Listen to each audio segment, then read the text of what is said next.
Good morning, it's Cassie here from OK with RA, and today's video is all about is plant-based eating hard? Yes, it is, but let's really make an effort not to make it harder than it has to be. So I have been eating plant-based for just about 5 years now, and I will tell you it has made amazing, unbelievable improvements in my life, in my pain level, my ability to sleep, my energy level, my ability to exercise. Every aspect of my life has improved since going plant-based. I am not one of those plant-based eaters that never eats meat. I was for years, but I ended up, my B12 just tanked after a certain amount of time, and I decided that I didn't want to supplement with B12, so I actually added good clean meats back into my diet after being 100% plant-based for about 3 years. And for the last couple years, I've been doing a whole food plant-based diets with clean meats 1 to 3 times a week.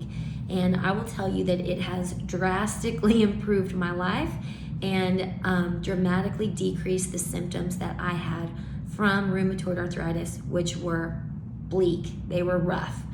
I'm not going to go into all the details about what that diet looks like, even though there are other videos on my channel that do that. Today I'm just going to tell you about a friend of mine who called me yesterday. She knows that I use food to deal with pain and inflammation, and she actually has had an interesting journey with food. She used to eat plant-based several years ago, and her weight was good, she was happy, she felt good. She has eczema, her eczema was down, she didn't have joint pain, everything was going good for her. And then she moved out of state. So when my friend April, when April moved out of state, she didn't have the farmer's market she'd been going to, she didn't have the clean meats that she had had access to before, and she just kind of started eating for convenience. And when she started eating for convenience, whatever was the easiest to feed her kids, whatever her husband wanted, whatever meals that she could make that she knew they would be the happiest with based on flavor, that's what she was doing. And it's been several years now, I want to say about like 3 years, that she has not been on her whole food plant-based diet. She's up about 40 pounds. Her joint pain is very uncomfortable. Her eczema's flared up. And she's also discouraged. She's having a hard time trying to get back into this good space that she was into before. And I think the reason that she's struggling is because she went and she bought the book that is about your blood type, where there's different diets based on different blood types. Well, she and her husband have 2 different blood types, and she's also trying to cook to appease her children and what they will eat.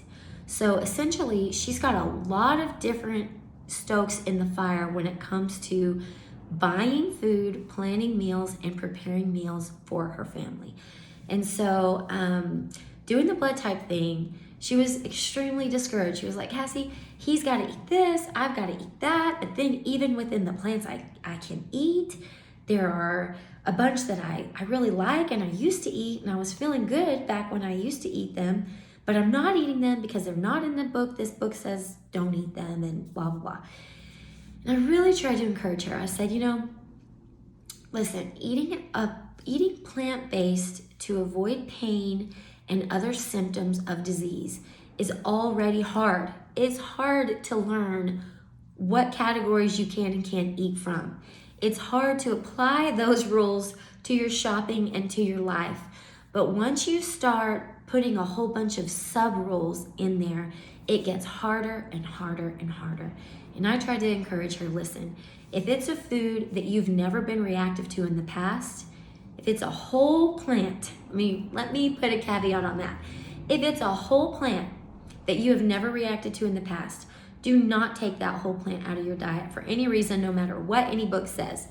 Every whole plant is beneficial and useful for improving your health and your well-being and your life. And so any whole food that you know you're not reactive to, eat it. Eat as much of it as you can, as much of it as you will. The more of it you eat, the healthier you'll be. Health is found in the form of whole plants. the more you put on your plate, and from your plate into your mouth, the better you're gonna feel, the healthier you're gonna be. So don't try to put a lot of extra rules on it. The rules that she was dealing with were nightshades. Well, you know, the book says that I shouldn't have nightshades, so I'm not eating them. If you are not reactive to nightshades, if they don't trigger your inflammation, keep them in your diet. That's tomatoes, potatoes, eggplants. Those, just potatoes and tomatoes, are two huge sources of whole plants that if you can tolerate them, you don't want to be without them, because there's so many recipes involving both of those that are very filling and hearty and healthy, as long as you're not adding any extra oils or fats or dairy to them whenever you eat them.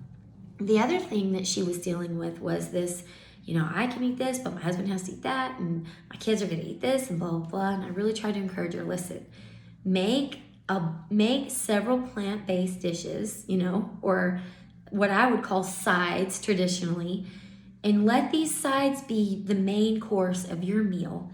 If your kids and your spouse want to have meat with their meal, you know, that's great. Let them cook the meat separately and have the salad and the sides over here. Put it all together on a plate for them, but you only eat the sides unless this is one of your, you know, 2 or 3 meals this week that you're going to have some meat, if it's a good clean source of meat for you. The reason for that is because it really simplifies the eating process for the family. If everybody in the family can eat this, the main stuff right here, and you also have the meat for the people who aren't convicted and who aren't suffering and don't need to minimize their intake of animal-based foods, then there you go. So please keep it simple. Make it easy. It's already hard enough. It is already hard enough to change what you shop for, what your recipes are, how you prepare food, what's on the menu. Don't make it even harder by subcategorizing and giving yourself more limitations than what you need. If it's a whole plant that doesn't trigger you, eat it. If you found this video helpful, please, you know, click all the buttons, like, share, subscribe, and I look forward to catching you later. Have a great day.